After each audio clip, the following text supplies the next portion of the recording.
It's Fiktxun Crypto, and we have a special guest on the show today. We have MEGAMANXRP in the house today. He is, hey everybody.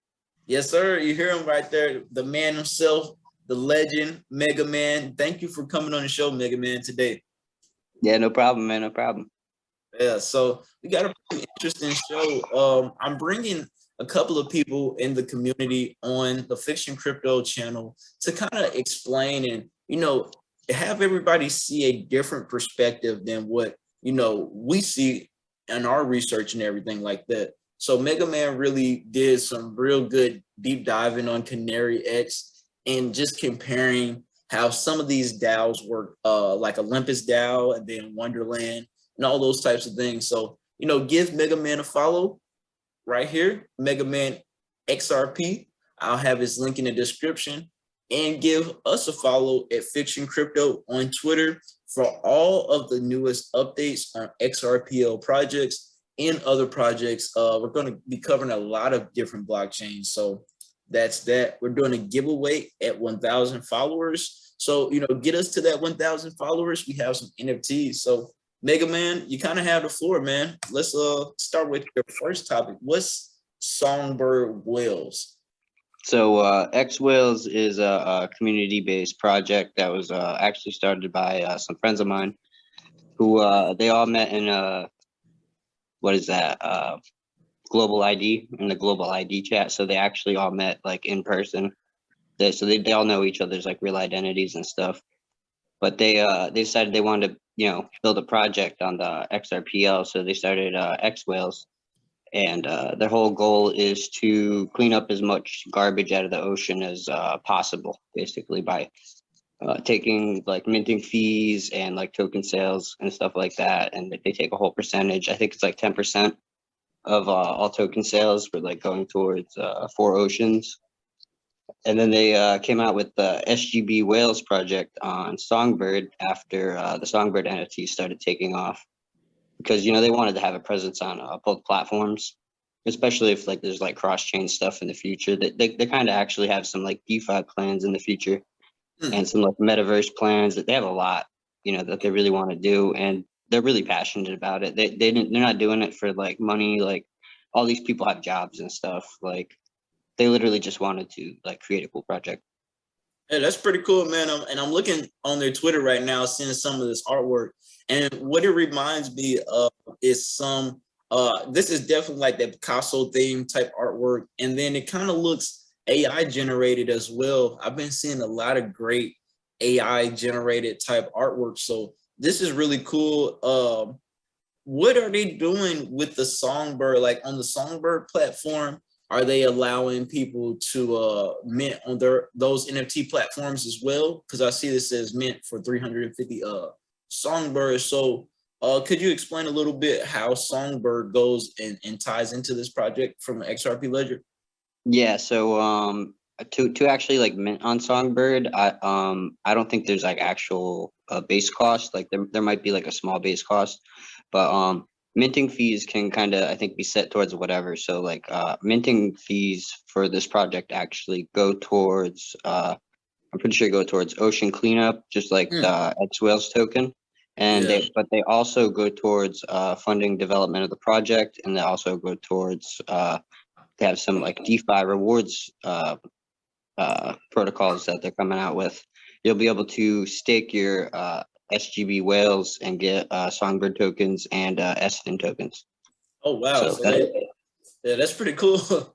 Wow! So you'll be able to stake these for SFIN in the future and a bunch of Songbird tokens. That's really, really great. I mean, seeing some of these companies provide those DeFi options, it brings it. It's like it's more than just the NFT when you have those, DeFi options, and then they're helping, clean up the environment, the ocean, stuff like that. This is, a really great project for what I would say, like community cleanup and things like that, man. So absolutely. And there's the really great part about this project right now is it's really early off. Like they started minting on Christmas Day, and I think a lot of people were busy with family and stuff, so like it didn't really like take off on that day. But all their minting fees go towards the staking. So they only minted, there's only like maybe a little over 10% of the whales are minted. So like once they start staking, if you stake, you still have like 90% of minting to go for staking. Wow. Like, and it's 350 SGB per mint. And then like the more SGB whales you have, the more you get for staking. So And we see like, some artwork right here too. This is pretty cool. I like the whole yeah, website, man. It's, you see the theme back there. Then you got the tokenomics right here. You know, it's going to be 10,000 tokens. We see that 38% of that token supply is going to marketing operations. 36% of those tokens will be airdropped to the community. 7% of that is going for giveaways, 9% for the founders, and the rest is the 10%, and that is going for the ocean cleanup. So anybody that's interested in how the tokens will be distributed among the community and, you know, these various platforms, this is how that will be implemented. So that's it's actually 5,000 tokens, but each token is 2 NFTs. okay. So it's 10,000 NFTs with 5,000 tokens. Yeah, it's actually a really good deal because like I think they're trading for like between like 20 and 30 XRP. So you get 2 NFTs for like 10 or 15 XRP each. That's like crazy low. And you're gonna be able to like get Songbird and, you know, potentially stake them and stuff like that. So that's really, really cool. So I think we can you know, I'll put the links in the description, and I think we can go into CanaryX now. This is really cool. I like this. This is really so I think we can go into CanaryX now, you know, checking up on one of the projects that we've been into since, I guess, the very beginning, I would have to say. You know, all of us were a part of spreading the word for the airdrop that happened on, I guess, the 12th of December for CanaryX. So it's been a wild ride. How have you liked this CanaryX, you know, development over the last 2 months? It's been a lot more than I've expected, honestly. Like at first, I think a lot of people thought this project was just gonna like come like right off the rip, like everything developed and stuff. Because I know like a lot of people got on their case when they first came out. They were like, "You guys don't even have a white paper, blah blah blah," and they're like, "Whoa, we're just trying to build a community. Like we didn't even release our token yet. Like chill out." A lot of people, you know, were already coming off the rip. You guys are a scam. I know what Flare community Yeah. released that video. They're bashing on them, and they're like, "It's a Ponzi. It's a Ponzi." But guess what? The U.S. dollar is a Ponzi. So Yeah. get over it. Right. I mean, which one would you rather have, a USD dollar or a CanaryX token? Honestly, I've already bought real life things with the CanaryX tokens, so Me I'm too. gonna say they're more valuable. Me too. And the fact that it's like, man, the CanaryX token, like what's going on? It's so hard for me to even sell the token right now because like we know we're going to get this DAO token if we mint the CNYX token, and then you're going to be able to benefit all those benefits from the DAO if it's ran successfully. So like my CanaryX, I'm in this definitely for the long term. I'm glad we are here in the beginning because this is like, I mean, this is like catching Olympus DAO in time before it even launched. Like, you know, this is crazy. So let's A go lot of on. people were worried about the airdrop because they're like, oh well, you know, all these influencers are gonna get all these tokens and blah blah blah. But honestly, it really is a great incentive to support the network because none of us, you know, put anything in besides, you know, spreading the word about the project, supporting the project, learning about it, talking about it. That's all we did, and we were all rewarded for it with, you know, tokens. Anybody could have did what we did, like Yeah. straight up. Anybody could have made a video, like Zen God made a video. Anybody could have made that video and put the referral link in and got, you know, 500 referrals or whatever. But Yeah. you know, anybody could have did it, and that's the thing people don't realize. Like it was a fair airdrop, and most of the people who got it, they don't have any profits to take back out. Like we didn't buy them. A lot of people didn't buy the tokens, and then some people bought them, but you know, like that was completely up to like you if you want to buy them. And I bought some too. Like Yeah, me too. so. This is, I definitely think the airdrop was fair. You know, it was kind of disappointing seeing Flare community come out and, you know, do what they did, but you know, it happens. I see what they're trying to do is just basically keep the community safe from projects. But you know, it can't be like a dictatorship where only one person, you know, gets to, or one, you know, type of entity, because Flare community is not even a part of Flare, like the network at all. It's just a community for Flare community, you know. And Yeah. you know, a lot of people don't know that, so that can get confusing for people who are in that community. So I think we should just give you know, offer our handout. I think I seen either you or XRPL Jedi offer some CanaryX to the Flare community squad, so you know, we can get back on good terms, you know, have them cover CanaryX as well, because they have a huge platform, and what we're trying to do is just spread awareness for this token in this community as well. So, you know, it's pretty cool. I think we can get Flare community to see that it's not a scam. Nobody paid for anything. I think we could get Flare community on board.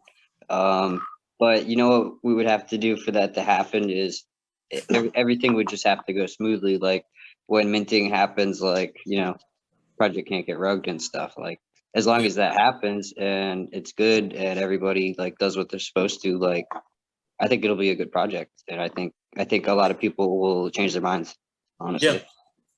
We've been talking to the developers and stuff like that, and I mean, they've been answering all the questions, so it's kind of hard to, like, you know, be like they're on some sketchy type of stuff and all this. So I mean, like literally any question you ask in the Discord, it kind of gets answered. They may not be able to answer it immediately, but you know, their moderators in that Discord chat yeah. are really good. So what you I say? just said absolutely.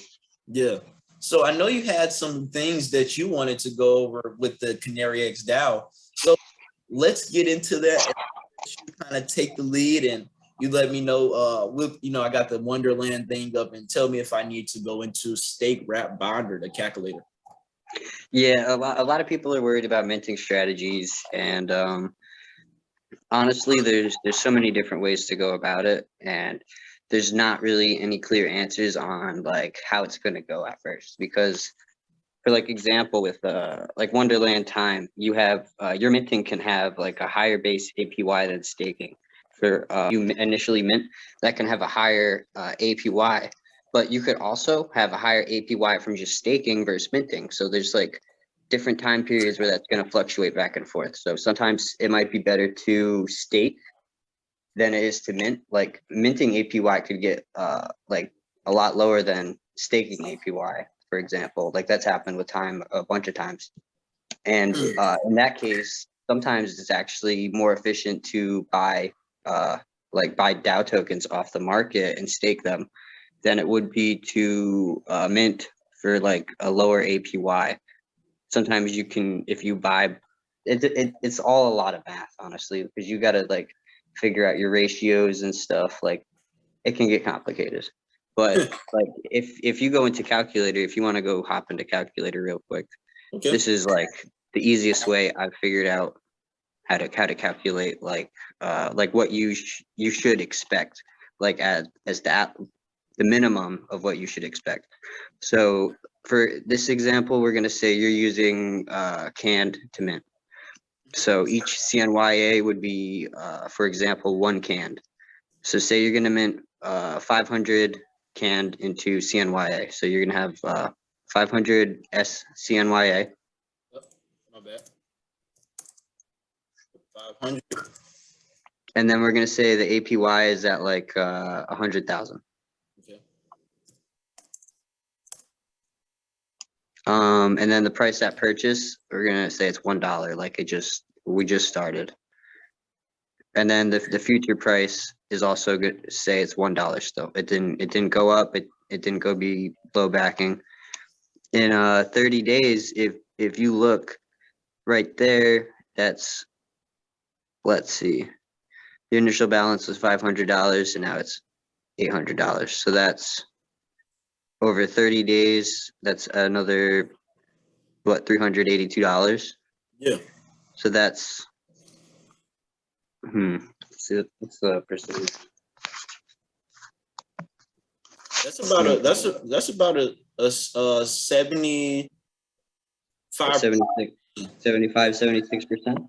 Yeah, that's right around that range because you almost got back to 500 in profit. You got $382 in profit. That's a little bit over 75%, I believe. That's like the minimum of what to expect at a 100K APY. And I say like a lot of people are minting, the price isn't rising. Like now let's say, so like you can expect 75% APY on like the low end a month. That's monthly APY, not even like yearly APY. Now say the future Canary CNYA price is like $20. That's Say it. just say we get a big bump up because everybody's buying up the tokens and they want that high APY. Look at that, $500 in 30 days turns into 17K. Yeah. That's like, it doesn't even seem like it's possible, but like that is what happened with time. Like people did get those rates. People got a 10x on their time tokens plus a 80,000% APY. That's a lot of percentage gain. Yeah, and we see why. Let's go to Time Wonderland price. You know, you see they launched for $300, and you know you see why it was able to climb up so high. This chart was really good too for people like for traders. You can definitely see where it was points to buy in, and you know these all-time high prices. You definitely, this is when money is going to be taken off the table. But this was a very healthy chart. This is how most charts play out. And this token was able to go up to about $10,000, $9,638. So, you know, you definitely see the growth in these type of networks because of what they offer. So that's definitely. People were getting Bitcoin vibes off it, man. When it hit 10K, people are like, "Oh, this is the next Bitcoin." Like it was crazy. I mean, going nuts. This will be the perfect type. Well, you know, they have their problems, obviously.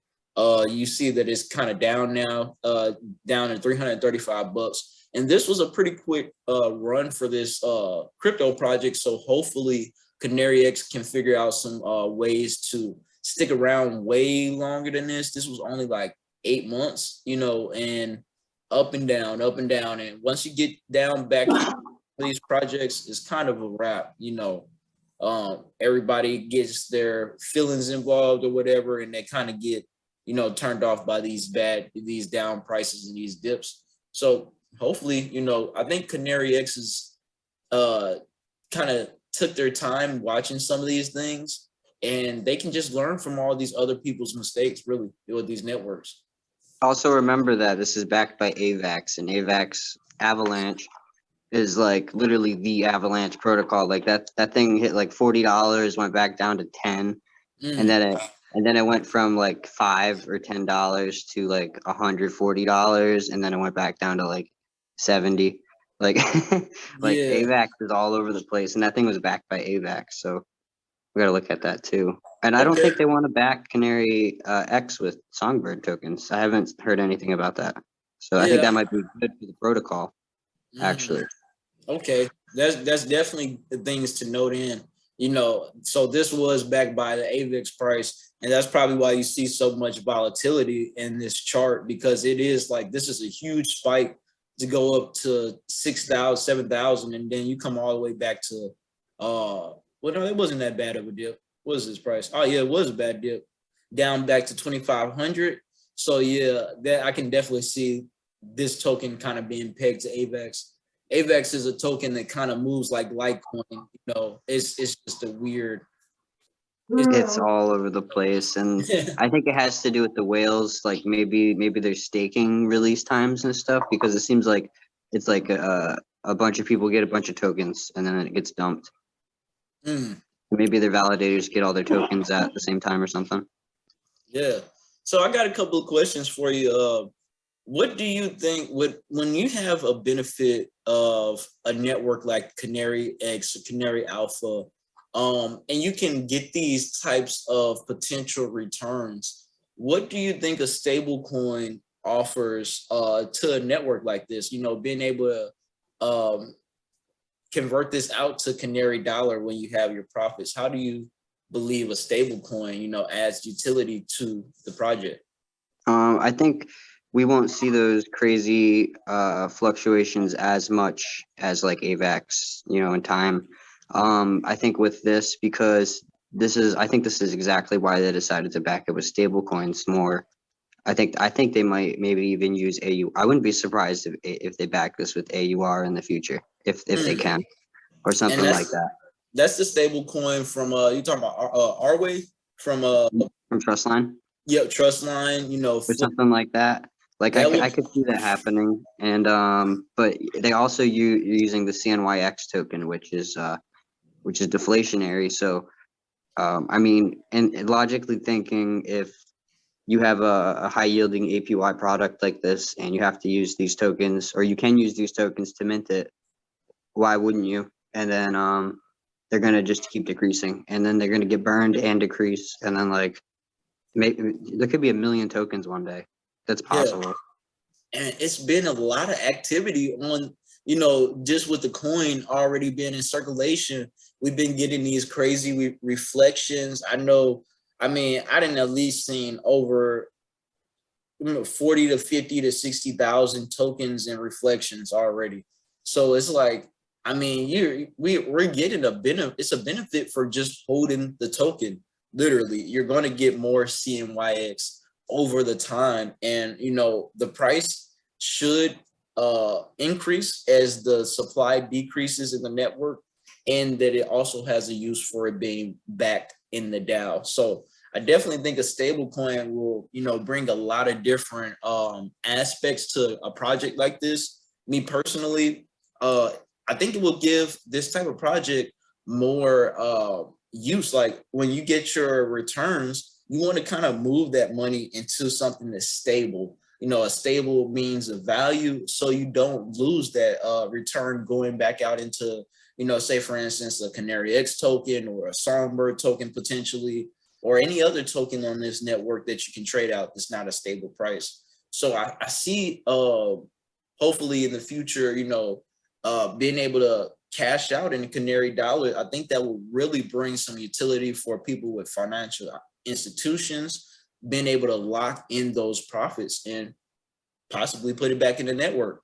So, you know, that's my take on everything with stable coins and things of this nature coming to CanaryX. And I just really see a bright future for this project.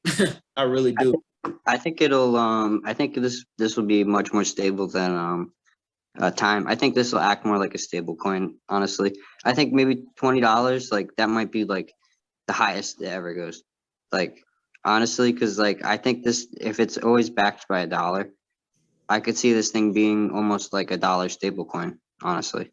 Like I could see it staying around $1 or maybe fluctuating up to $5. I mean, I don't see it going to 10K or anything like that, because it's going to be inexpensive to mint them. So people are going to mint a lot of them. It's going to be like minting like USDT, I think, but with a high APY.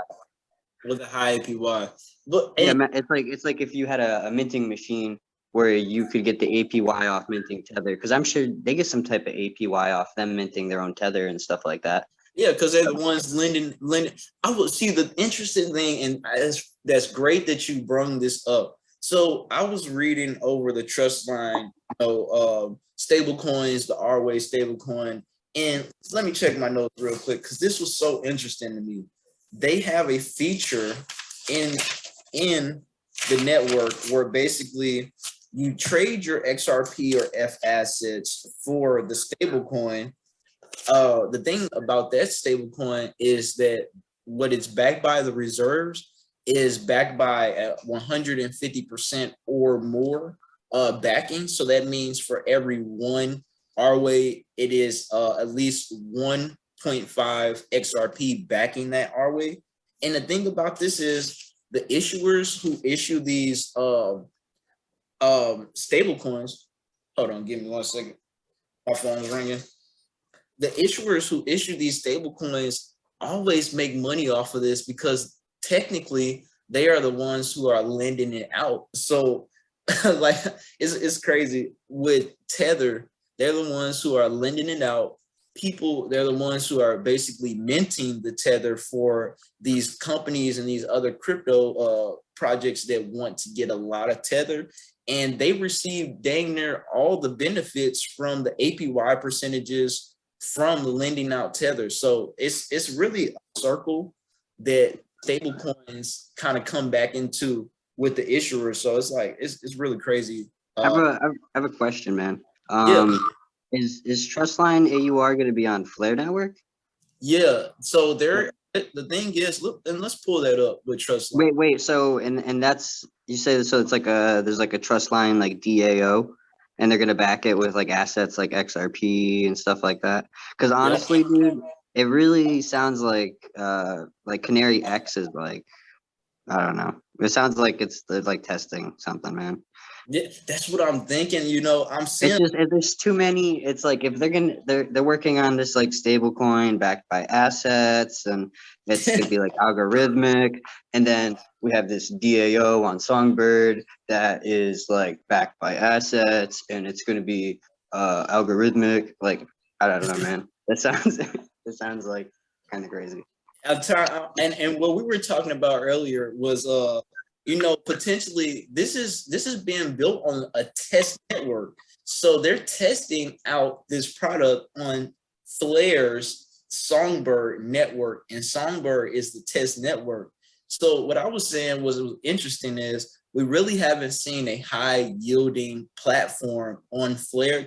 For me, I haven't seen anything that was offering people 100,000 APY on Flare or a product just yet. So this very. Do we know why they're calling it CNYA? Like, like I assume that it stood for like DAO, like Canary A. Is it Canary RA? Like, oh wow. So yeah, we're gonna wrap it up for today. We're gonna cut the conversation a little short because we want to have a watchable video. We were getting off into a lot of good things. So, you know, we're gonna have Mega Man come back on the channel, you know, potentially in the future, and continue to spread his knowledge about these crypto projects and stuff like that. So Mega Man, we thank you for coming on the show today. Thank you, Fiktxun. Thank you, man. It's great Yes, being sir. on. Yes, sir. It's definitely a pleasure having you on. Everybody, it's Fiktxun Crypto. You all have a nice day. Peace. Peace.